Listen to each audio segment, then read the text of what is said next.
ॐ विश्वं दर्पणदृश्यमाननगरी तुल्यन्निजान्तर्गतं पश्यन्नात्मनि मायया बहिर्भूतं यथा निद्रया यस्साक्षात् कुरुते प्रबोधसमये स्वात्मानमेवाद्वयं तस्मै श्रीगुरुमूर्तये नमः श्रीदक्षिणामूर्तये बीजस्यान्तरिवाङ्कुरो जगदिदं प्राङ्निर्विकल्पं पुनः मायाकल्पितदेशकालकलना वैचित्रचित्रीकृतं मायावीव विजृम्भयत्यभिमः योगीव यस्वेच्छया तस्मै श्रीगुरुमूर्तये नमः श्रीदक्षिणामूर्तये तस्मै श्रीगुरुमूर्तये नमः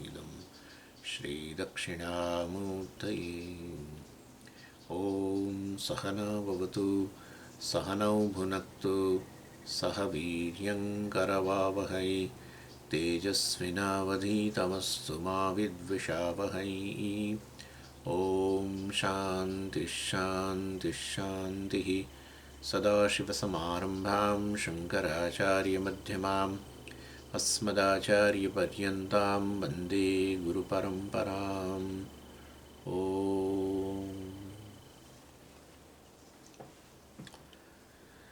47મો ટોપિક આપણે જોયો હતો વેદાંત સારમાં. અનયોઃ સમષ્ટિ વ્યષ્ટ્યોઃ વનવૃક્ષયોઃ ઇવ જલાશય જલયોઃ ઇવ વા અભેદઃ. અધ્યારોપ અપવાદ પ્રક્રિયા ચાલી રહી છે. અધ્યારોપ 3 સ્તરનો છે. એમાં પહેલા સ્તરનો અધ્યારોપ અનાદિ અધ્યારોપ છે, એની વાત કરે છે. અને એમાં અનાદિ એટલે જેનો આદિ નથી, શરૂઆત નથી થઈ, જેનો જન્મ નથી થયો એવો પ્રકારનો છે અધ્યારોપ. છે જ પહેલેથી. હવે પહેલેથી એવું બોલવાનું પણ આ ઠીક નથી, છે.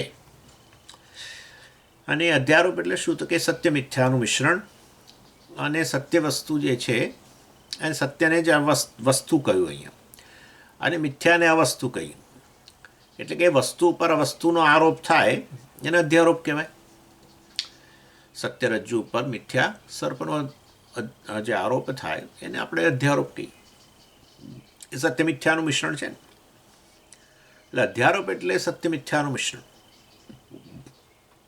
અને એવી રીતે અહીંયા માયા જે છે સમષ્ટિ અજ્ઞાન, અજ્ઞાન શબ્દ વાપરે છે, માયા નથી વાપરતા. એટલે સમષ્ટિ અજ્ઞાનનો બ્રહ્મ પર અધ્યારોપ આ એક. અને એમાં સમષ્ટિ અજ્ઞાન એટલે કે માયા પણ અનાદિ, બ્રહ્મ પણ અનાદિ, એટલે આ અધ્યારોપ અનાદિ. અને બીજું વ્યષ્ટિ અજ્ઞાન અને બ્રહ્મ. વ્યષ્ટિ અજ્ઞાન કારણ શરીર એ અનાદિ, બ્રહ્મ અનાદિ. એટલે આ અધ્યારોપ એટલે જે અનાદિ અધ્યારોપ છે એમાં બે: સમષ્ટિ અજ્ઞાન બ્રહ્મ સત્ય મિથ્યાનું મિશ્રણ, વ્યષ્ટિ અજ્ઞાન બ્રહ્મ એનું મિશ્રણ.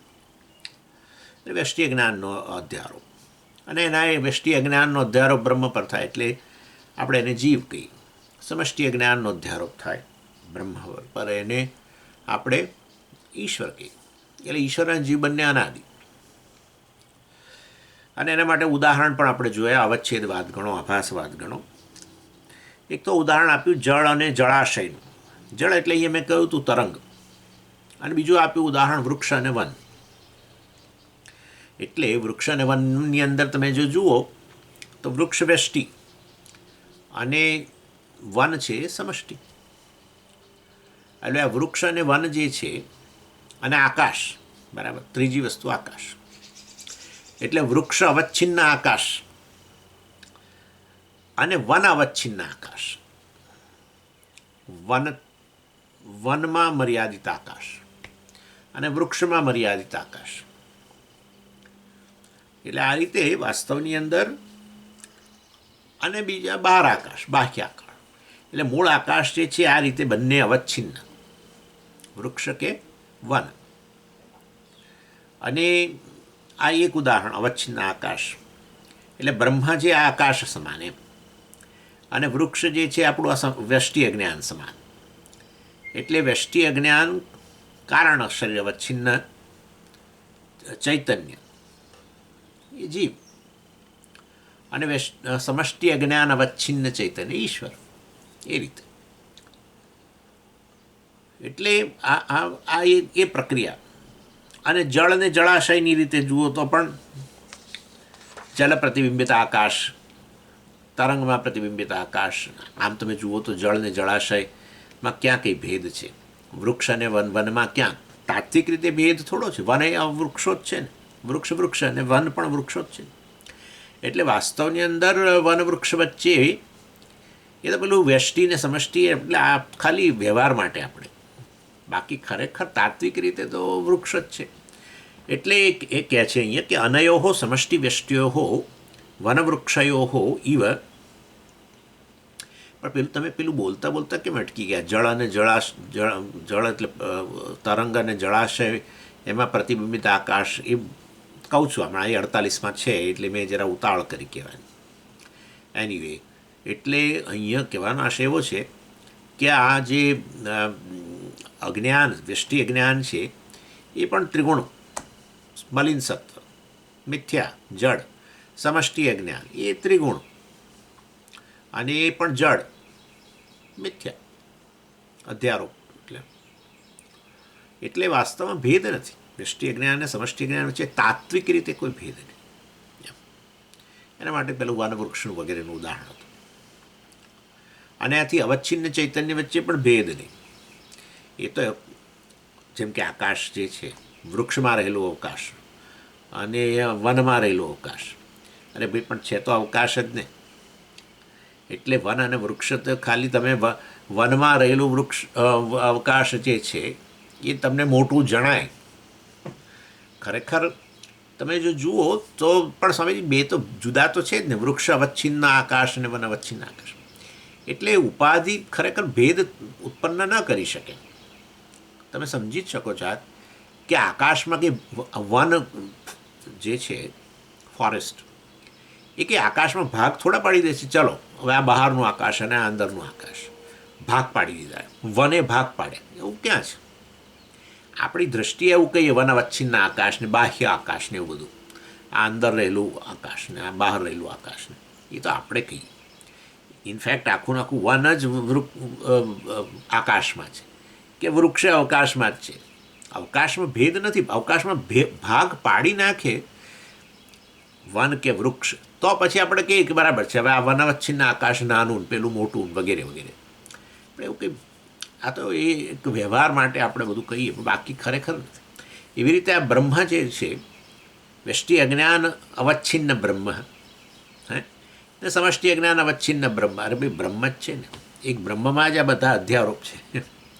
વ્યષ્ટિ કે સમષ્ટિ, માયા કે કારણ. એટલે એ રીતે કોઈ ભેદ નથી એમ. એટલે આ સરસ ઉદાહરણ આપે છે.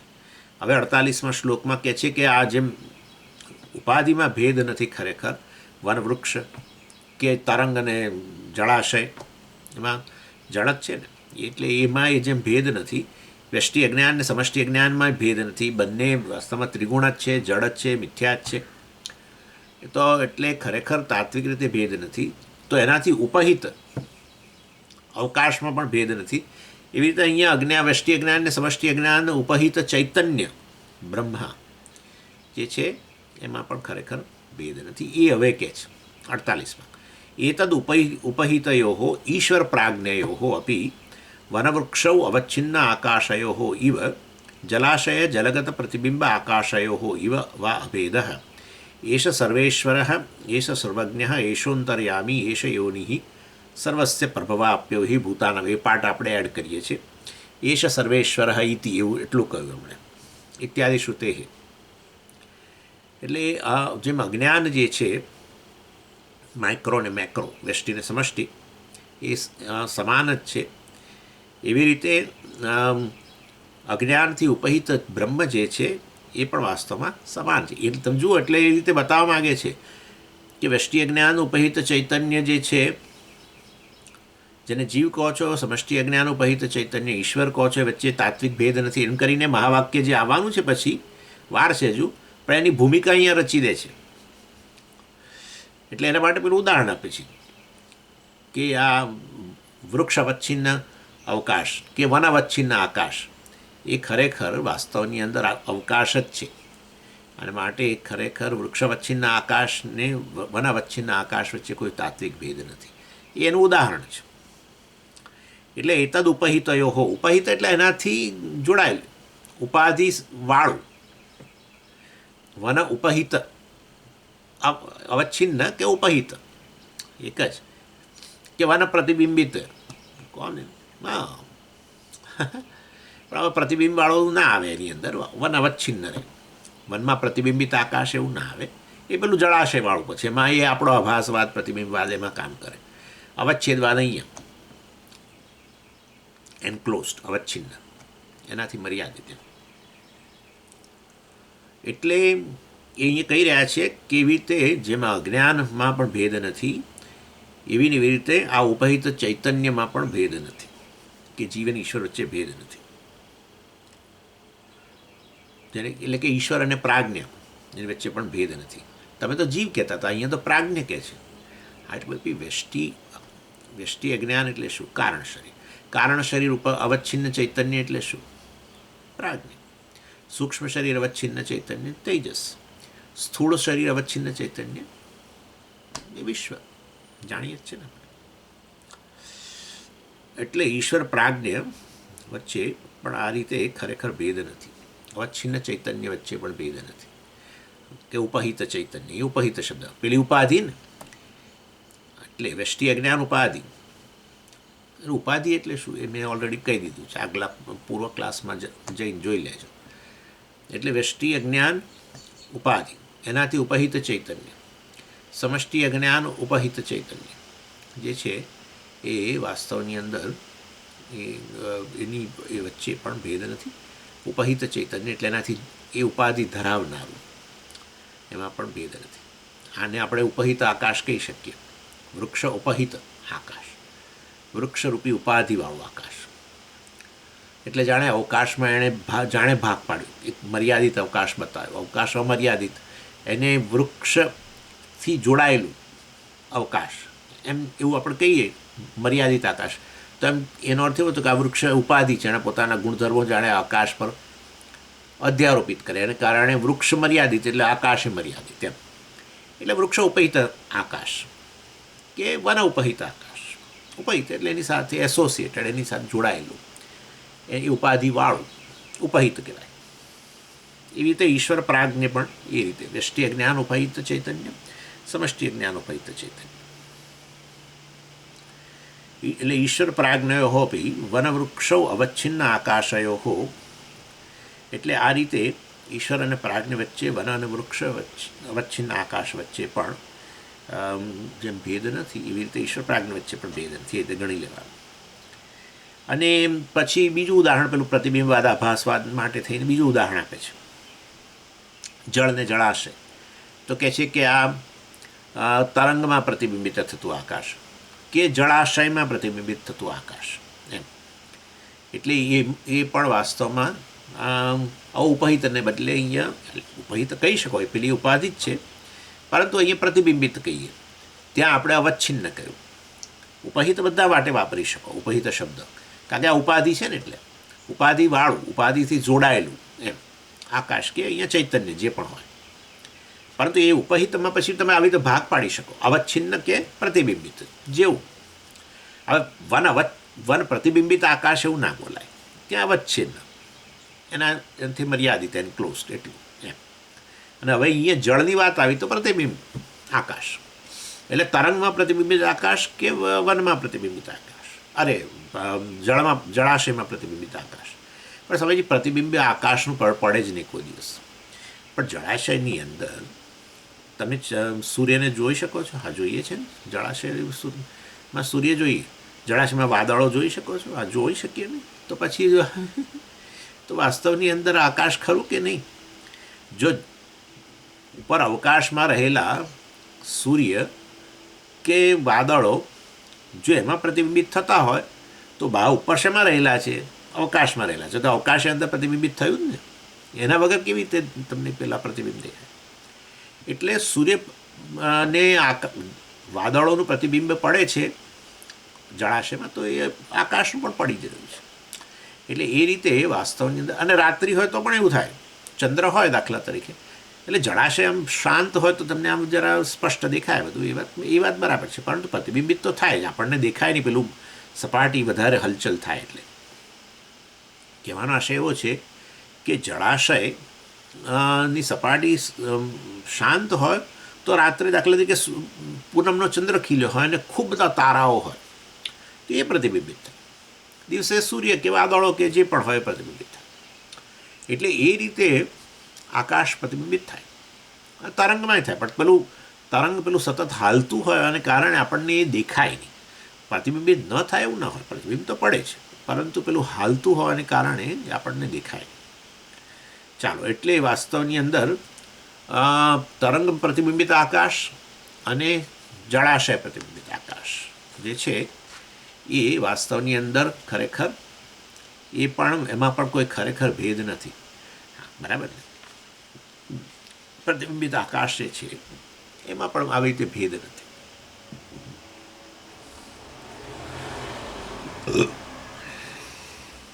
એવી રીતે અજ્ઞાન પ્રતિબિંબિત ચૈતન્ય, વ્યષ્ટિ અજ્ઞાન કે સમષ્ટિ અજ્ઞાન પ્રતિબિંબિત ચૈતન્ય વચ્ચે પણ ખરેખર કોઈ ભેદ નથી. ઉપાધિ ઉપહિતમાં કોઈ ભેદ ન કરી શકે, એનું નામ જ ઉપાધિ. યાદ કરો ઉદાહરણ, ફૂલ જે છે લાલ ગુલાબ, બાજુમાં ક્રિસ્ટલ, આ ક્રિસ્ટલ જે છે એને ઉપહિત કહેવાય. આ ઉપાધિ, ફૂલરૂપી ઉપાધિ ધરાવનારું ક્રિસ્ટલ, એટલે ફૂલને પોતાના રંગનો આધાન કરી દીધું ક્રિસ્ટલ પર, તો ખરેખર પણ ક્રિસ્ટલ તો લાલ બન્યો જ નથી. એટલે કહેવાનો આશય એવો છે કે વાસ્તવમાં ઉપાધિ ઉપહિતમાં કોઈ ભેદ ન લાવી શકે, પણ એના કારણે દેખાય જુદું. તાત્વિક રીતે હજુ ક્રિસ્ટલ જ છે, ક્રિસ્ટલ લાલ બન્યું જ નથી, લાલ રંગ ટ્રાન્સફર થયો જ નથી. ગુલાબ હવે છે ઝાંખું પડી ગયું, કારણ કે એણે પોતાનો બધો લાલ રંગ પેલા સ્ફટિકને આપી દીધો, અને સ્ફટિક જે એકદમ નિરંગ હતું એ હવે લાલ થઈ ગયું. આવું બને જ નહીં, ખાલી દેખાય. આવું ઉપાધિવાળું વસ્તુ તમને જુદું દેખાય, એ જ આપણે કહી રહ્યા છીએ. વૃક્ષ અવચ્છિન્ન આકાશ ને વન અવચ્છિન્ન આકાશ ને બધા એ મોટું નાનું, આવું બધું નાનું મોટું આકાશમાં હોય જ નહીં. એક જ આકાશમાં નાનું મોટું કેવી રીતે હોય? એટલે ઘડામાંનું આપણે ઉદાહરણ આપીએ છીએ. ઘટ અવચ્છિન્ન આકાશ, ઘડામાં રહેલું અવકાશ, હા સમજ, એ નાનું. બહાર મહાકાશ મોટું, આ બહાર અને અંદર ને આ બધું નાનું મોટું, આવું બધું કશું આવે જ નહીં, કશું આવે નહીં. અંદર બહાર સર્વત્ર આકાશ જ, એક જ આકાશ. એટલે આ તો પેલી ઉપાધિ, ઘડારૂપી ઉપાધિને કારણે આવું દેખાય માટેનું ઉપાધિ કહ્યું. એટલે ઉપાધિ ધરાવનારું આવું ઉપહિત આકાશ કહેવાય. એટલે એ રીતે અહીંયા પણ જલાશય જલગત પ્રતિબિંબ આકાશયો ઇવ અભેદ જ છે. બે ઉદાહરણ તમે સમજી ગયા ને, અવચ્છેદવાદ માટે થઈને અને પ્રતિબિંબવાદ કે આભાસવાદ માટે થઈને. પ્રતિબિંબવાદ આભાસવાદ એક તરફ અને અવચ્છેદવાદ જુદી તરફ. અને પછી કહે છે આ બધું અમે કયા આધારે કહીએ છીએ કે જીવી અને ઈશ્વર વચ્ચે ખરેખર ભેદ નથી, આ બધા ઉપહિત ચૈતન્ય છે બંને, વ્યષ્ટિ અજ્ઞાન કે સમષ્ટિ અજ્ઞાન ઉપહિત ચૈતન્યમાં ખરેખર ભેદ નથી.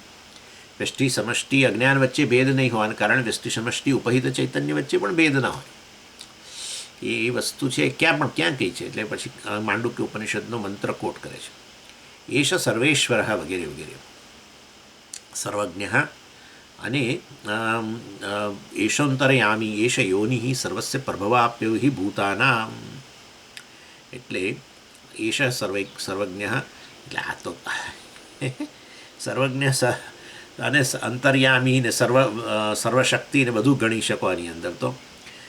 એટલે એ જ એશ આ જ સર્વજ્ઞ છે ને આ જ સર્વનો અંતર્યામી છે ને આ જ. એટલે પણ આ એટલે કોણ? આ એટલે પેલો પ્રાજ્ઞ. આ જે પ્રાજ્ઞ જે છે, વ્યષ્ટિ અજ્ઞાન ઉપહિત ચૈતન્ય જીવ કે પ્રાજ્ઞ, અહીંયા એ જ વાસ્તવમાં આ ઈશ્વર છે એમ કે છે. એટલે વાસ્તવિક ભેદ નથી એમ બતાવવા માટે. છઠ્ઠો માંડુક્ય ઉપનિષદનો છઠ્ઠો મંત્ર, ઈશ એટલે આ પ્રાજ્ઞ જ આ સર્વજ્ઞ છે, આ ઈશ્વર છે, મતલબ અંતર્યામી છે વગેરે વગેરે. એ તો ઉપાધિ થકી અંતર્યામીપણું, ઉપાધિ થકી સર્વજ્ઞપણું, ઉપાધિ થકી સર્વશક્તિ, ઉપાધિ થકી સર્જક વગેરે. કઈ ઉપાધિ? સમષ્ટિ જ્ઞાન માયા. ઉપાધિ થકી સ્ફટિકલાલ, પરંતુ વાસ્તવિક એટલે નહીં. ઉપાધિમાંથી જુઓ તમે બ્રહ્મને, સમષ્ટિ ઉપાધિમાંથી માયા થકી જુઓ બ્રહ્મને કરે, તો જુદો દેખાય. એટલે પેલા ફૂલ ને કારણે હવે આ સ્ફટિક જેમ જુદો દેખાય છે. ફૂલ થકી જોવાનું એવું નહીં. સ્વામી તમે કહો ને આમ કરીને જોવાનું, એટલે હું મારે ફૂલમાં થઈને એવું નહીં. ફૂલમાંથી આ સ્ફટિક ના, કારણ કે આ લોકો ઉદાહરણ એટલે પછી આ બધા લોકો બધી રીતે સ્વામીજી કહ્યું ઉપાધિમાંથી જોવાનું, એટલે હું ફૂલ રૂપે ઉપાધિમાંથી સ્ફટિકને જુઓ છું. એ ફૂલની સહિતનું સ્ફટિકને તમે જોઈ રહ્યા છો ત્યારે આવો લાલ છે ને. નહીં તો વાસ્તવમાં તમે એમને ફૂલ રૂપે ઉપાધિ જ ન હોય તો સ્ફટિક લાલ દેખાય? તમને ન દેખાય. બસ આટલી વાત છે. આટલું સમજવાનું છે. ઉપાધિ થકી આવો તમને એક જીવ દેખાય, એક ઈશ્વર દેખાય. બસ આટલું. સમષ્ટિ જ્ઞાન, વ્યષ્ટિ જ્ઞાન, આ સમજો બરાબર. હો, એટલે આ જ વસ્તુ પછી આગળ એટલે જીવ અને ઈશ્વરનું ઇક્વેશન આવશે, સમીકરણ. જીવ જ ઈશ્વર છે એટલે પછી સમજવાનું કે તો તાત્વિક દ્રષ્ટિએ બંને એક જ છે. તો ઉપાધિ થકી એક જીવ ને એક બીજો ઈશ્વર ને વગેરે વગેરે. એક જ બ્રહ્મ આ પ્રકારે દેખાય. એક જ ચૈતન્ય વ્યષ્ટિ જ્ઞાન થકી જીવ જણાય. એ જ બ્રહ્મ સમષ્ટિ જ્ઞાન માયા થકી ઈશ્વર જણાય. એટલી વસ્તુ માંડુક્યમાં કહી. પછી 49 ટોપિક. વનવૃક્ષ તદવચ્છિન્ન આકાશયો જલાશય જલગત પ્રતિબિંબ આકાશયો વા આધારભૂત અનુપહિત આકાશવત અનયો અજ્ઞાન તદ ઉપહિત ચૈતન્યયો આધારભૂતમ યદ અનુપહિતમ ચૈતન્યમ તત્તુરીયમ ઇતિ ઉચ્યતે. જો માંડુક્ય સાથે જ જઈ રહ્યા છે. એટલે આ પ્રાજ્ઞ જ ઈશ્વર છે કહી દીધું. પછી આગળ શું આવશે 7મા મંત્રમાં? તુરીય. બરાબર ને? પહેલા વિશ્વ અને વિરાટ, બરાબર, વૈશ્વાનર, અને પછી તૈજસ અને હિરણ્યગર્ભ, પછી પ્રાજ્ઞ અને ઈશ્વર, અને હવે તુરીય. મતલબ ઉપાધિ વગર તમે દર્શન કરો. પણ પડી હોય ઉપાધિ તો ક્યાંથી? પણ સ્વામીજી આ ફૂલને દૂર ન કરી શકીએ તો શું કરવું? હવે સ્ફટિકને તમે કહો છો નિરંગ જુઓ, પણ ક્યાંથી જોવું? આ ફૂલ પડી છે ને અહીંયા. પણ બુદ્ધિમાં તો જોઈ શકો ને. બુદ્ધિમાં તો તમે જોઈ શકો નિરંગ, કે ના જોઈ શકો? હા, કે સ્ફટિક લાલ જણાય છે પરંતુ ખરેખર નિરંગ છે એવું બુદ્ધિમાં કહી શકો ને. બસ આટલું તો કહી શકાય ને. બસ એના જેવી વાત છે. એટલે આવી વાત છે. જીવ અને ઈશ્વર ભલે ને જુદા દેખ. એટલે તમે આવું કેમ પણ કહું? કારણ કે તમે જગત છે એટલે આ બધી ઉપાધિ નામરૂપ બધા છે જ. વ્યક્ત જગત અને અવ્યક્ત અવસ્થા હોય તો માયા છે અને કારણ શરીર છે. એટલે અવ્યક્ત અવસ્થામાં જે પણ જીવ અને ઈશ્વર જણાય, વ્યક્ત અવસ્થામાં પણ આ બધા જીવ અને આ જગત એટલે ઈશ્વર જ જણાય. વ્યક્ત કે અવ્યક્ત અવસ્થાની અંદર નામરૂપ તો બધા રહેલા જ છે. અવ્યક્ત અવસ્થામાં કે વ્યક્ત અવસ્થામાં એક કારણ અવસ્થા છે, એક કાર્ય અવસ્થા છે, પણ જણાય તો ખરા જ ને. એટલે જણાય તો ભલે જ જણાય. બુદ્ધિની અંદર તમારે આવું જોવાનું છે, વિવેક કરવાનો છે. બુદ્ધિમાં સ્ફટિકને નિરંગ જુઓ છો એવી રીતે. એટલે અહીંયા કે છે વનવૃક્ષ તદવચ્છિન્ન આકાશો. હા, એટલે વાસ્તવની અંદર એક વધારે ટોપિક ઉમેરે છે એની અંદર. આપણે પેલું ઉપહિત ચૈતન્યની વાત કરીને બંને એક જ છે કયું ખરું, પરંતુ એ વાસ્તવની અંદર એ તો તુરીય છે એમ કરીને અહીંયા કહે છે. એટલે જીવને એમણે શું કહ્યું, કેવી રીતે બતાવ્યું કે જીવ છે એ પણ મિક્સચર. અધ્યારોપ આપણે વાત થઈ, સત્ય મિથ્યાનું મિશ્રણ. એટલે જીવ પણ વાસ્તવમાં શેનું મિશ્રણ? બ્રહ્મ સત્ય ચૈતન્ય મતલબ, અને વ્યષ્ટિ જ્ઞાનનું મિશ્રણ. બરાબર? મિથ્યા વસ્તુનું મિશ્રણ એ અધ્યારોપ જીવ પણ. અને ઈશ્વર પણ બ્રહ્મા અને વાસ્તવમાં સમષ્ટિ અજ્ઞાન એનું. આ અજ્ઞાન છે ને, એટલે તમે અહીંયામાં અજ્ઞાન તમે જો, હું જ્યારે અજ્ઞાન શબ્દ બોલું એટલે તમને થાય કે તો જ્ઞાનનો અભાવ વસ્તુ. ના, એવું નહીં ગણવાનું. કારણ કે અભાવ જે છે એ કોઈ વસ્તુ અભાવ હોય એ અભાવ આ રીતે જુદું ના દેખાડી શકે.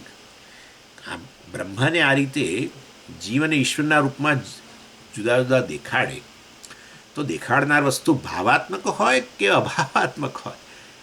ભાવાત્મક જ હોય ને. અભાવ એટલે એબ્સન્સ કોઈ રીતે આ રીતે ભેદ ઉત્પન્ન કરે જીવ અને ઈશ્વર જેવો? એક જ ચૈતન્યમાં આવો ભેદ ઉત્પન્ન ન કરી શકે. એટલે અજ્ઞાન એટલે આપણે વાસ્તવની અંદર જ્ઞાન વિરોધી, આટલું ગણવાનું. જ્ઞાનનો અભાવ નહીં, અજ્ઞાન જ્ઞાન વિરોધી, જેનો જ્ઞાનથી જેને જ્ઞાનથી દૂર કરી શકાય એ. એટલે એવું અજ્ઞાન જે છે વાસ્તવમાં એ બંને પ્રકારની શક્તિવાળું છે ને, આવરણ અને વિક્ષેપ. એટલે આવરણ છે એટલે વાસ્તવની અંદર બ્રહ્મ પર જ્યારે આવરણ લાવે, બ્રહ્મનું અજ્ઞાન એ રીતે ગણીએ આપણે.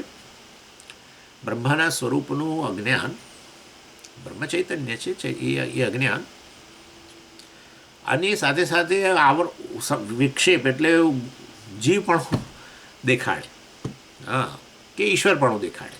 આ જુઓ ને, સર્વજ્ઞ સર્વેશ્વર બધું. એટલે એવું આ અજ્ઞાન છે એ કંઈક છે, મિથ્યા એટલે કંઈક છે એમ.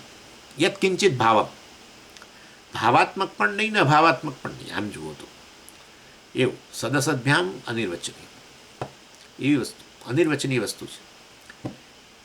નથી એવું ના કહેવાય, કારણ કે આવું તો બે ભેદ પાડે છે.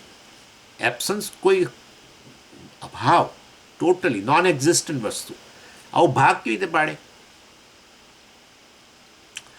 એટલે તો પછી તો ભાવાત્મક ગણી લેવું જોઈએ. તમે તો બોલ્યા સ્વામીજી, એટલે મેં કહ્યું બરાબર છે ભાવાત્મક, એટલે મેં પહેલા સેન્સમાં કહ્યું કે અભાવ ન ગણશો, પણ ભાવ એટલે વાસ્તવમાં સત્ય. પછી અસત એટલે નહીં, અભાવ એટલે શૂન્ય, અને ભાવાત્મક એટલે પછી સત્ય. એવું નહીં કે જ્ઞાનનું પછી નિવર્તન, જ્ઞાનથી એ દૂર થઈ જાય.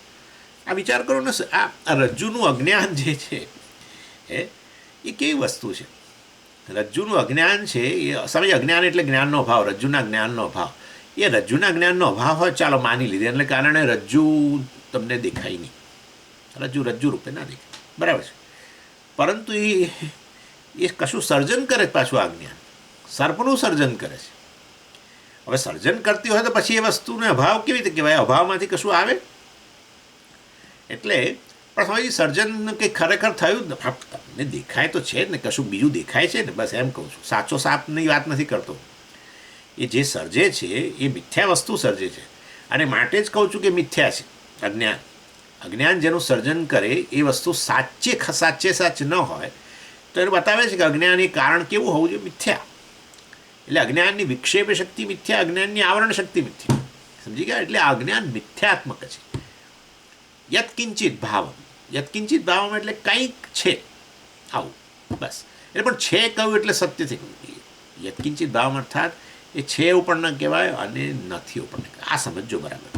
આ જ્ઞાન આવે છે એટલે આપણને એમ થાય કે આ તો બિલકુલ પેલું અભાવ, જ્ઞાનનો અભાવ. આવા જ્ઞાનનો વિરોધી જે જ્ઞાન આવતાની સાથે જાય, એટલા માટે તો જ્ઞાન પ્રાપ્ત કરી રહ્યા છીએ આપણે, કે જેને કારણે મારામાંથી આ જીવપણું જાય.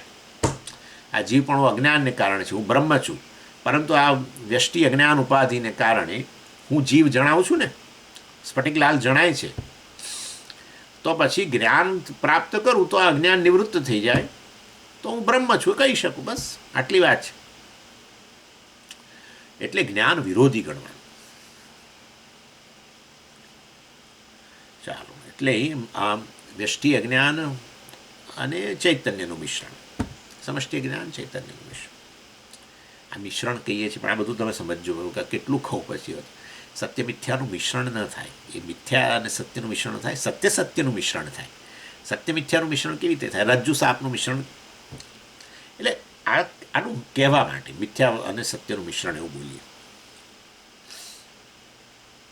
કોઈ પણ મિથ્યા સત્યનું મિશ્રણ એ વાસ્તવ ખરેખર આવું, એ તો કારણ કે ભાઈ મિથ્યા અને સત્ય માની લીધું તો એટલે પછી આપણે કહેવું પડે કે ના ભાઈ એ તો વાસ્તવમાં મિથ્યા છે એમ કરીને. એટલે અને આ રીતે ભેદ જણાય બે ઉપાધિ થકી, વ્યષ્ટિ જ્ઞાન સમષ્ટિ જ્ઞાન. વ્યષ્ટિ જ્ઞાન મલિન સત્વ, સમષ્ટિ જ્ઞાન શુદ્ધ સત્વ, વિશુદ્ધ સત્વ. એને કારણે એકમાં વ્યષ્ટિ સમષ્ટિ જ્ઞાન થકી બ્રહ્મ જે જણાય છે એમાં બધા ઉત્કૃષ્ટ ગુણો, સર્વજ્ઞ, સર્વશક્તિ, અંતર્યામી, જગતનો સર્જક, પાલક વગેરે. અને વ્યષ્ટિ જ્ઞાન મલિન સત્વ, એના થકી બ્રહ્મા ચૈતન્ય જે જીવ મતલબ કહીએ છીએ એમાં કેવા ગુણો? ઉતરતા ગુણો બધા, અલ્પજ્ઞ, અલ્પશક્તિમાન વગેરે વગેરે. એટલે ઉપાધિ થકી એક જ બ્રહ્મમાં આ પ્રકારનું જુદું જુદું એક.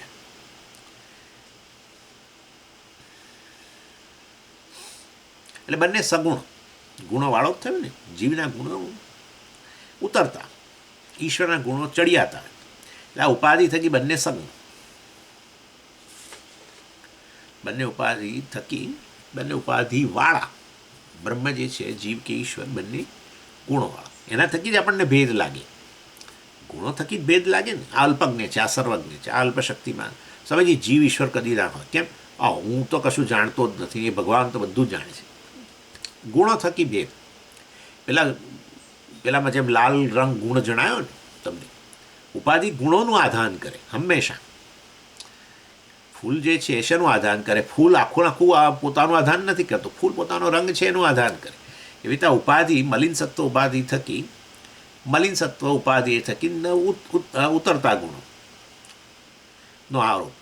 એના કારણે જીવ તમને જે સગુણ, જીવ સગુણ પણ કેવા ગુણો? ઉતરતા ગુણો, અલ્પજ્ઞ, અલ્પશક્તિ વગેરે. અને ઈશ્વરમાં ચડિયાતા ગુણો બધા, એ બધું પણ સમષ્ટિ અજ્ઞાન, એ વિશુદ્ધ સત્વ છે એટલે ચડિયાતા ગુણો. પણ વાસ્તવની અંદર ચૈતન્ય કે બ્રહ્મ તો શુદ્ધ જ છે, જેમ પેલું સ્ફટિક શુદ્ધ જ છે. બસ. એટલે હું શુદ્ધ ચૈતન્ય છું, આટલું જાણવાનું છે. નિર્ગુણ ચૈતન્ય છું, દેટ્સ ઇટ. ગુણો વગરનું છું. એ નિર્ગુણ ચૈતન્યને શું કહેવાય? તુરીય કહેવાય. બસ એ અહીંયા કહ્યું. અને તુરીય પણ શું? અનાદિ કે આદિ? અનાદિ, બરાબર ને. આ ઉપાધિવાળા અનાદિ છે, જીવ અનાદિ, ઈશ્વર અનાદિ. તો બ્રહ્મા જે છે વાસ્તવમાં જે ઉપાધિ વગરનો નિર્ગુણ, જીવ પણ નહીં ને ઈશ્વર પણ નહીં, તુરીય, એ પણ અનાદિ. એટલે આ રીતે તુરીય અનાદિ એટલે કે શુદ્ધ ચૈતન્ય અનાદિ, અને વ્યષ્ટિ અજ્ઞાન સહિતનું એ શુદ્ધ ચૈતન્ય હવે ગુણોવાળું જણાય છે, ઉતરતા ગુણોવાળું, એ પણ અનાદિ. સમષ્ટિ અજ્ઞાન થકી એ જ તુરીય નિર્ગુણ ચૈતન્ય, શુદ્ધ ચૈતન્ય હવે ચડિયાતા ગુણોવાળું જણાય છે, એ ઈશ્વર પણ અનાદિ. આ રીતે. એટલે હવે એમાં અવચ્છેદ વાત કહો કે તુરીય વાત કહો, જે કહો તે. વ્યષ્ટિ અજ્ઞાન અવચ્છિન્ન ચૈતન્ય કહો, વ્યષ્ટિ અજ્ઞાન પ્રતિબિંબિત ચૈતન્ય કહો, આભાસ ચૈતન્ય કહો, ચિદાભાસ કહો, જે કહેવું એ કહો. એવી રીતે સમષ્ટિ અજ્ઞાન અવચ્છિન્ન ચૈતન્ય કહો, સમષ્ટિ અજ્ઞાન પ્રતિબિંબિત, માયા પ્રતિબિંબિત ચૈતન્ય કહો, કે માયામાં આભાસિત થતું ચૈતન્ય કહો, એ ચિદાભાસ, આ ચિદાભાસ. જે કહેવું એ કહો. અવચ્છેદવાદની રીતે કહો કે પ્રતિબિંબ આભાસવાદની રીતે જે કહો કહો. પણ ખરેખર વાસ્તવમાં સત્ય વસ્તુ પેલું તુરીય શુદ્ધ ચૈતન્ય, બાકી બધું તો મિથ્યા. બરાબર ને. અને એ મિથ્યા થકી એ તુરીય ચૈતન્ય જે જણાય જીવ અને ઈશ્વર રૂપે, એ પણ મિથ્યા. અને માટે જીવ અને ઈશ્વર મિથ્યા એટલે શું? જીવપણું અને ઈશ્વરપણું જે પેલી ઉપાધિને કારણે આવે છે એ મિથ્યા. એની અંદર રહેલું પેલું ચૈતન્ય જે છે તુરીય છે એ શું છે? સત્ય. સમજી ગયા? માટે જીવ બરાબર ઈશ્વર. બસ આ રીતે. ગુણોવાળા જુઓ. ના આમાં તો ગુણોવાળા જ, તો પછી નહીં સરખા, તો બંને જુદા જુદા, ઉતરતા ગુણો ચડિયાતા. અરે પણ ઉપાધિ જ મિથ્યા છે, વ્યષ્ટિ અજ્ઞાન કે સમષ્ટિ અજ્ઞાન. અને માટે એનાથી ઉપહિત ચૈતન્ય જે છે એ પણ મિથ્યા. ચૈતન્ય સત્ય, ઉપહિત ચૈતન્ય મિથ્યા, કારણ કે ઉપાધિ પણ મિથ્યા. એટલે આ તુરીય જે છે વેદાંતનો હીરો છે, એ તમે છો એમ. જ્યાં સાંભળનારે ત્યાં સાંભળી રહ્યો છે એ તમે હીરો છો વેદાંતના. આમ તો જગતના હીરો છો ખરેખર. જગતની અંદર એક જ વસ્તુ છે, ક્યાંય તમે કહો ને તમારી આંખ પોળી થઈ જાય ને, કે મોઢું પોળું થઈ જાય ક્યાંય, સ્વામીજી આ જગ્યા તો, એ વખતે તમારે કહેવાનું હું, તમારે થોડું વધારે કહેવાનું, સ્વામીજી આ વસ્તુ તો એટલી સરસ લાગે છે સ્વાદમાં, તમારે તરત કહેવાનું હું, વધારે કરવાનું. બધી તમારી વિભૂતિ છે. જગતમાં કોઈ વસ્તુ સુંદર હોય, વ્યક્તિ સુંદર હોય, વસ્તુ સુંદર હોય, એ સુંદર એ સુંદરતા ત્યાં નથી. તમે સુંદર છો કારણ કે એ તમારી અભિવ્યક્તિ છે. સમજો તમારી અભિવ્યક્તિ છે. That's it. માટે જગતમાં જે કંઈ છે એ તુરીય છે, બ્રહ્મ છે. જગતમાં જે કંઈ છે હું છું, આ જ્ઞાન છે. જગતમાં જે કંઈ છે એ બ્રહ્મ છે. અને હું આવું જાણું છું કે આ બધું જગતમાં બધું બ્રહ્મ છે. હું તો એ બધા જાણનારો છું. ના સાહેબ, હા, જગતમાં જે કાંઈ છે તુરીય છે, તો તમે બાકાત નથી બે અંદર. તુરીય ન રહે. તુરીય ના રહે જો તમે એનો બાદ કરો તો. તમે તમારાથી જુદું ગણો તો. બ્રહ્મ ત્યારે જ કહેવાય કે જ્યારે એ તમારો પણ સમાવેશ કરીને રહે. સબ્જેક્ટ ઓબ્જેક્ટ બંને. That's it. આ રીતે એનો તમને અનુભવ થતો હોય છે પૂર્ણતાના રૂપમાં. સબ્જેક્ટ ઓબ્જેક્ટ બરાબર પૂર્ણ, વિષય બરાબર પૂર્ણ. બીજું શું છે એનાથી આગળ ત્રીજું બતાવો. વિષયને વત્તા વિષય, સબ્જેક્ટ ઓબ્જેક્ટ. That's it. એટલે આમ કરો છો પછી ધીરે રહીને અહીંયા કરવાનું.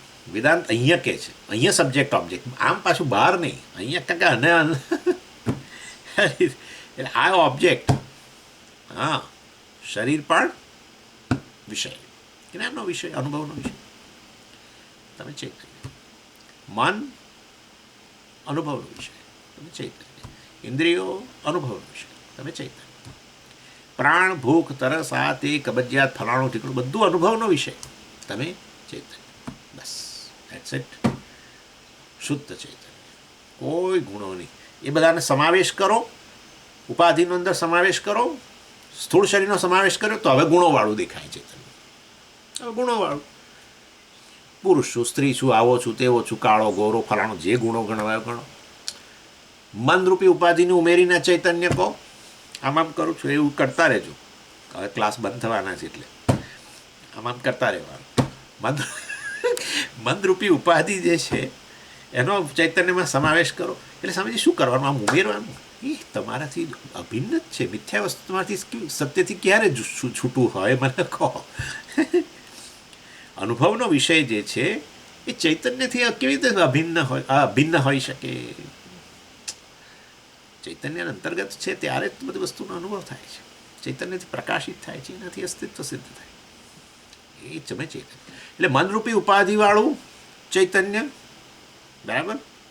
વ્યષ્ટિ. સૂક્ષ્મ શરીર અવચ્છિન્ન ચૈતન્ય કહો, સૂક્ષ્મ શરીર પ્રતિબિંબિત ચૈતન્ય કહો. ગુણો કેટલા ગુણો? હો સ્વામીજી, હું તો બહુ તમને શું કહું, મારા મનમાં શું ચાલે.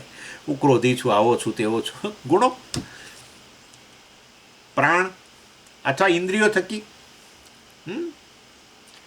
ચક્ષુ થકી તમે તમારી જાતને શું કહો? દ્રષ્ટા. કર્ણેન્દ્રિય થકી શ્રોતા. ગુણો. બધે ગુણો ગુણો ગુણો ગુણો ગુણો ગુણો. યાદ રાખો, પેલું સ્ફટિક યાદ રાખો, લાલ રંગવાળું ધરાવતું સ્ફટિક. વાસ્તવમાં કેવા તમે? નિરંગ, શુદ્ધ ચૈતન્ય. બસ, કશું તમારાથી છૂટું છે જ નહીં, કશું. ના સ્વામીજી, મને એમ લાગે છે કાન, આ શ્રોત્રેન્દ્રિય મારાથી ભિન્ન છે, એ તમને સભાનતા છે. તો વાસ્તવમાં શ્રોત્રેન્દ્રિય અને તમારા વચ્ચે અંતર છે. બે જુદ, તમે એ સ્વતંત્ર છે ને તમે સ્વતંત્ર છો, એવી આખી વસ્તુ એ પણ શેમાં રહેલી છે? ચૈતન્યમાં જ રહેલી છે. એટલે વાસ્તવની અંદર તમે શ્રોત્રેન્દ્રિયનું અસ્તિત્વ સિદ્ધ ચૈતન્ય વગર ન કરી શકો. ટ્રાય કરજો, ટ્રાય કરો. ચૈતન્ય વગર અસ્તિત્વ સિદ્ધ કરો. કશાનું અસ્તિત્વ સિદ્ધ ન થઈ શકે. ચૈતન્યથી પ્રકાશિત થાય છે માટે વસ્તુનો અનુભવ થાય છે, જ્ઞાન થાય છે માટે છે કહીએ છીએ. એટલે આ રીતે તમે ચૈતન્ય છો, પૂર્ણ ચૈતન્ય.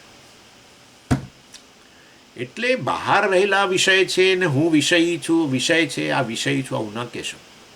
અહીંયા જ વિષયનો ભેદ, અવિવેક થઈ ગયેલો છે. આત્મનાત્મ વિવેક, આત્મ અહંકાર વિવેક કહી શકો. કાકામાં અહમ બુદ્ધિ છે, એને આજે આત્મ અહંકાર વિવેક કહેવાય. એ કરો ને તમે તો કામ થઈ ગયું. બાકી આ જગત છે, આ પેન છે ને આ હું છું સ્વામીજી, બેમાં વિવેક કરી દીધો કે એ હું નથી. એ વિવેકની તો કોઈ વાત જ નથી. વેદાંત વિવેક કે છે આત્મ અનાત્મ વિવેક. અનાત્મમાં આત્મબુદ્ધિ થઈ ગઈ છે એને કારણે જે અનાત્મમાં આત્મબુદ્ધિનું નામ જ અહંકાર. શરીર વગેરેની અંદર આત્મબુદ્ધિ અહમપણું એનામાં અહંકાર, મનમાં અહમપણું અહંકાર, ઇન્દ્રિયોમાં અહમપણું અહંકાર. એટલે અહંકાર એટલે વ્યક્તિ. હવે આ વ્યક્તિ એમાં વિવેક કરો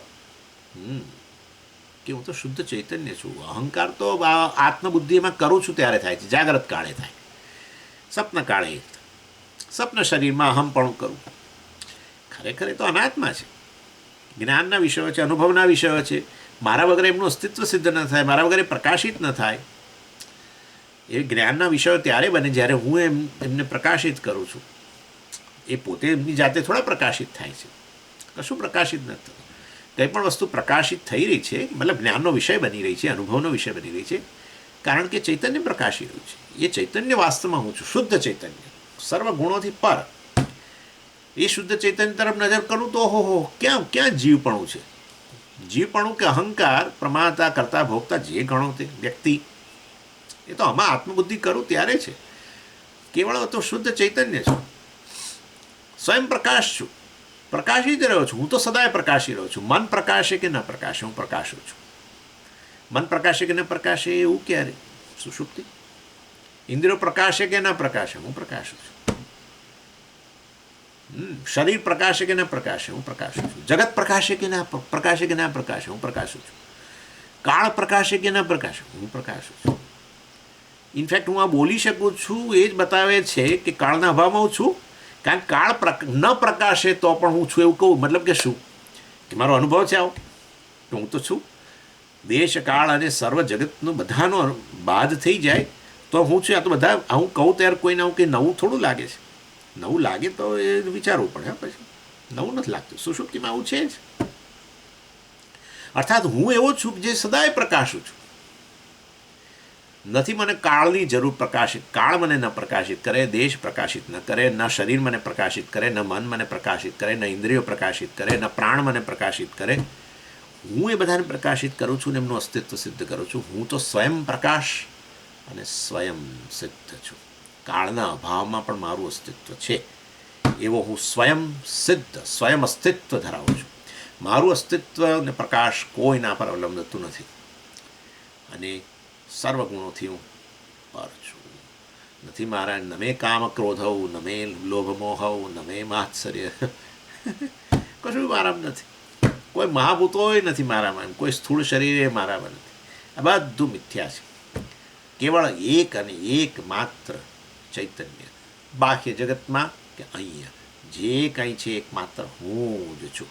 બધું સમગ્ર જગત, આ દેશ કાળ સહિતનું જગત, જેની અંદર મારા શરીર, મન, બુદ્ધિ, પ્રત્યેક વનની વૃત્તિ, મેમરી બધાનો સમાવેશ થઈ ગયો. કશી વસ્તુ મારા વગર નથી પ્રકાશતી, મારા વગર એનું અસ્તિત્વ સિદ્ધ નથી થતું. હું નોંધ નથી લેતો. અને એ વસ્તુ બહુ શક્ય છે કે જે વસ્તુ સર્વસામાન્ય હોય એની નોંધ લેવાતી જ નથી હોતી. આ તો કોમન વસ્તુ છે. હંમેશા નામરૂપની નોંધ લઉં છું. અત્યારે જાગું છું ત્યારે, અત્યારે આ દિવસ દરમિયાન બધા વિષયોની નોંધ લઉં છું. પણ એ વિષયો જેનાથી પ્રકાશી છે એવા સૂર્યપ્રકાશની હું નોંધ લેતો જ નથી કદી. કે અહીંયા રૂમમાં બેઠો હોઉં ને અહીંયા બધું જ પ્રકાશી રહ્યું છે, રૂમની વસ્તુઓ, એ વસ્તુ તરફ મારી નજર જયા કરે છે. પણ એક સામાન્ય વસ્તુ જે છે જેના થકી આ વસ્તુ કે આ વસ્તુ, આ વસ્તુ કે આ વસ્તુ જે પ્રકાશી રહી છે એ સામાન્ય વસ્તુ તરફ નોંધ જતી નથી. સર્વસામાન્ય વસ્તુ તરફ કદી નોંધ જાય જ નહીં. વિશેષ તરફ જ નોંધ જાય. વિશેષ વસ્તુ જ તમારું ધ્યાન ખેંચે. એટલે જ લોકો વિશેષ બનવાનો પ્રયત્ન કરે છે જેથી બધાનું ધ્યાન પોતાના તરફ ખેંચે. વિશેષ અલંકારો ધારણ કરે, વિશેષ વસ્ત્ર ધારણ કરે, વિશેષ પ્રકારના શૂઝ પહેરે, વિશેષ પ્રકારની અદાઓ કરે, વિશેષ પ્રકારે બોલે, જેથી લોકોનું ધ્યાન ખેંચાય. ભગવાનને પણ આપણે વિશેષ અલંકારો કરીએ, વિશેષ વસ્ત્રો બધું જ કરીએ જેથી કરીને આપણું ધ્યાન ખેંચાય. હા, આપણને તો જગતના વિષયો, મંદિરમાં જાઓ ત્યારે એવું બધું હોય પણ ભગવાનનું બધું વિશેષ હોય. એટલા માટે જ કે આપણું ધ્યાન ત્યાં રહે, બીજે ન જાય. આ વસ્તુ છે, એના માટે છે. એટલે ભગવાનને એવા સુંદર શણગાર કરે ને તમે જોયું હોય તો તમારું ધ્યાન બીજે જાય જ નહીં. એ જ અપેક્ષા છે. વિશેષતા ખેંચે છે ધ્યાન, અને એમાંય કેટલીક વસ્તુઓ તો વધારે ધ્યાન ખેંચે. રાગ દ્વેષ, એ રાગને કારણે વસ્તુઓ એટલી બધું ખેંચાય. એટલે આપણા રાગદ્વેષ જગત તરફના જે છે ને, શબ્દ સ્પર્શ રૂપ રસ ગંધના વિષયો પ્રત્યેના રાગદ્વેષ, એ બધા જ વિશેષો ભગવાનને, વિશેષ શબ્દ, વિશેષ રૂપ, વિશેષ અલંકારો, વિશેષ વાનગીઓ. હા, અન્નકૂટની અંદર શા માટે લોકો ધક્કા મુક્કી કરીને જાય? તમને એમ માનો છો ભગવાનના દર્શન કરવા જાય છે? શું માનો છો તમે? હા, તમારી વાત કરો સ્વામીજી, હું તો ખાલી પેલી વાનગીઓ જોવા જ જતો હતો ને હજુ મને કોઈક લઈ જાય અન્નકૂટમાં તો હું એના માટે જ જાઉં. સમજો બધું. જે શબ્દ સ્પર્શ રૂપ રસ ગંધના વિષયો માટે તમને બહુ જ આકર્ષણ છે, તો એવા વિષયો બધા ભગવાન, એમ કરીને તમારા રાગદ્વેષ બધા ભગવાન તરફ ખેંચાય. કેવું સુંદર છે, વિચારો તમે. વિશેષ ધ્વનિ હોય, વિશેષ ગંધ, કેટલા સુંદર અત્તરો લગાડતા હોય છે ભગવાન. વિશેષ વાનગીઓ, વિશેષ વસ્ત્રો. કેવા વસ્ત્રો તમે જોયા? તમે તો જોયું છે શ્રીનાથજીની અંદર, માય ગાડ. અરે તિરુપતિની અંદર વિશેષ અલંકારો, જળાહળ થતું હોય. એ ભગવાનના દર્શનની એક ઝાંખી માટે લોકો 8-8 કલાક ઊભા રહે. એ જ ભગવાનને ખાલી એક બ્લેક સ્ટોનની પ્રતિમા હોય બસ, અને એક નાનો દીવો હોય, તો નહીં. વિશેષ અલંકારો, અને આપણે જોઈને હા હા ભગવાન કેવા સુંદર દેખાય છે. બસ એટલે તમારા રાગદ્વેષનું કેન્દ્ર ઈશ્વર બનાવો, જગત નહીં. એના માટે છે, એના ભક્તિ. એનીવે, ચાલો, બહુ થઈ ગયું આ તો. હા, હજુ તો સમય છે. ઓકે, એટલે આ તુરીય વસ્તુ, હા, હીરો છે વેદાંતનો. એટલે વનવૃક્ષ એ વસ્તુ ક્વાયટલી ઇન્ટ્રોડ્યુસ કરી દીધી એમણે. કેવું સુંદર છે કે આવી ગયા આપણે મહાવાક્ય પર આવી ગયા છે. તો મહાવાક્ય તો ઘણું આગળ છે, પરંતુ આમ ધીમે ધીમે ઇન્ટ્રોડ્યુસ કરી દીધું કે આ તુરીય જે છે અનુપહિત છે, એ ઉપહિત નથી, ઉપાધિવાળું નથી. એ જ આ બંનેનો આધાર છે. સત્ય જ વસ્તુ જે આધાર હોય, મિથ્યા સર્પનો આધાર વચ્ચું છે. એવી રીતે આ ચૈતન્ય, અનુપહિત ચૈતન્ય જ તુરીય જે છે એ જ એનો આધાર છે. એટલે અહીંયા કહે છે વનવૃક્ષ તદ અવચ્છિન્ન આકાશયો હો. એટલે વાસ્તવની અંદર આ વન અવચ્છિન્ન આકાશ કે વૃક્ષ અવચ્છિન્ન આકાશ જે છે એ બંને અવકાશનો આધાર કોણ? પેલું ઓલ પરવેડિંગ સર્વવ્યાપી આકાશ એનો આધાર છે. આધારભૂત અનુપહિત આકાશ, રાઈટ? એ તો અનુપહિત છે. વન ઉપહિત આકાશ કે વૃક્ષ ઉપહિત આકાશ, એ બંનેનો આધાર શું?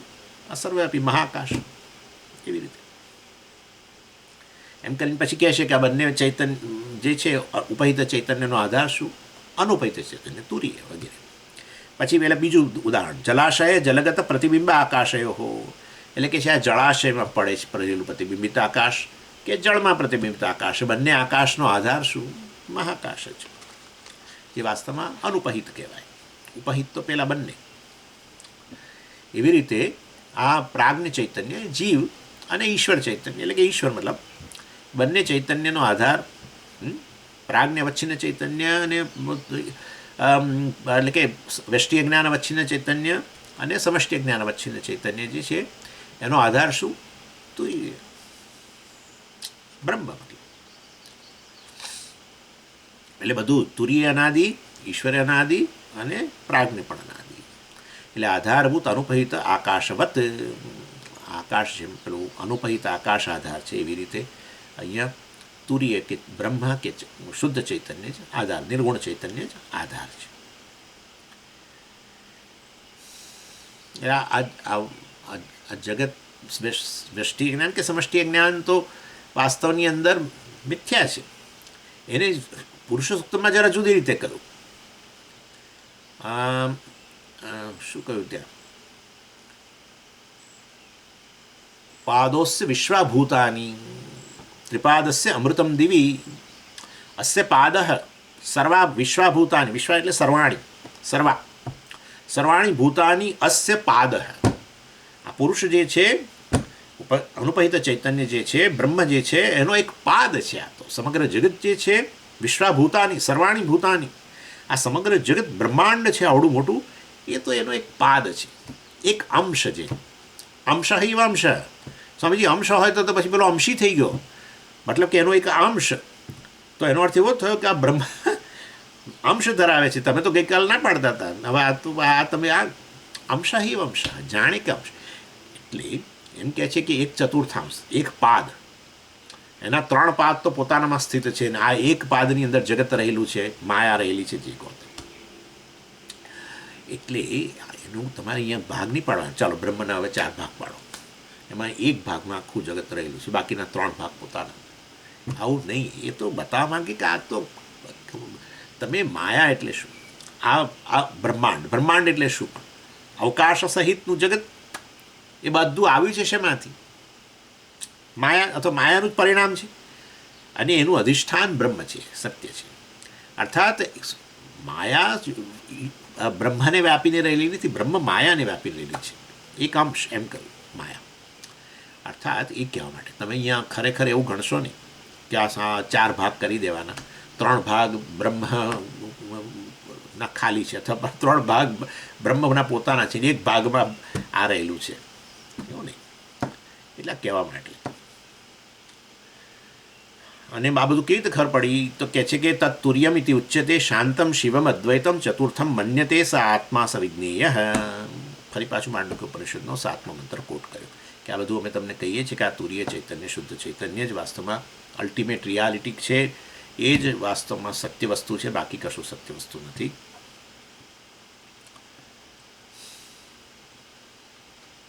ચાલો પછી 50મો ટોપિક છે, એ વળી પછી આપણે આગળ ચર્ચા કરીશું. ઓમ પૂર્ણમદ પૂર્ણમિદમ પૂર્ણાત પૂર્ણમુદચ્યતે પૂર્ણસ્ય પૂર્ણમાદાય પૂર્ણમેવાવશિષ્યતે.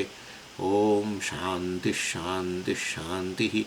હરિ ઓમ શ્રી ગુરુભ્યો નમઃ. હરિ ઓમ.